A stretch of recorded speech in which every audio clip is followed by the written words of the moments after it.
The epoch from 1800 to 1859 was one of the most fertile periods in America for black writing. The narrative genre reached the height of its popularity during this period, and increasingly, political thought began to emerge in black writing. By this time, there were substantial enclaves of free black people in northern cities who sought to project with letters and tracts their rights as human beings. One such writer was James Forten, who authored a series of lectures to the Pennsylvania legislature protesting a bill seeking to stop the migration of free blacks to Philadelphia.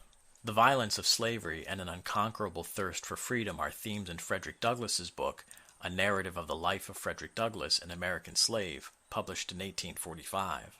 Douglass's graphic account of the brutality of his enslavement energized the abolitionist movement, of which Douglass became a leader.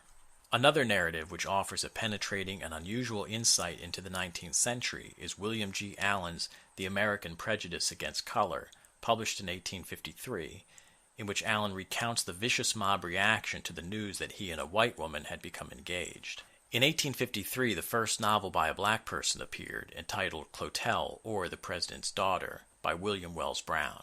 Like many previous works by African Americans, it was first published in England. In 1867, the book was released in the United States in a version in which the language was subdued so as not to shock American readers. The Anglo-African, the first black literary magazine, published in 1859 and 1860, contains some of the best writing by black people in the 19th century. Many of the leading black writers and intellectuals, such as James McCune Smith, William C. Nell, and James W. C. Pennington, contributed to the magazine. The first short story by a black author, entitled The Two Offers by Frances Ellen Watkins Harper, appeared in the magazine. Two of the most prolific writers were Booker T. Washington and W.E.B. Du Bois.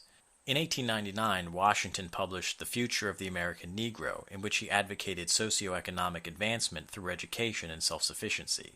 Also in 1899, Du Bois's book, The Philadelphia Negro, was released, a sociological case study on the black community in Philadelphia based on modern scientific methods. Washington and Du Bois would publish their most celebrated works early in the 20s. For a long time in many parts of America, it was a crime for anyone to teach black people to read and write. Naturally, this inhibited their intellectual development, forcing them to rely on oral tradition. It was out of this repression that the spirituals were born. These developed into other forms, such as the work songs, ballads, and blues. In all of these musical forms, the words were as important as the music. Before and after the Civil War, many African Americans began to find formal poetry a pungent way of expressing their emotions. Paul Laurence Dunbar was perhaps the most accomplished poet of this period and the best known. There were other less famous but outstanding poets such as Mary Weston Fordham, George Moses Horton, and James Edward Campbell. African American writers of the 19th century are still widely read. So many of the issues that they addressed, and all of the feelings that they expressed, are still reflected in today's headlines. All right, that's it for now. Thank you for watching, and see you next time.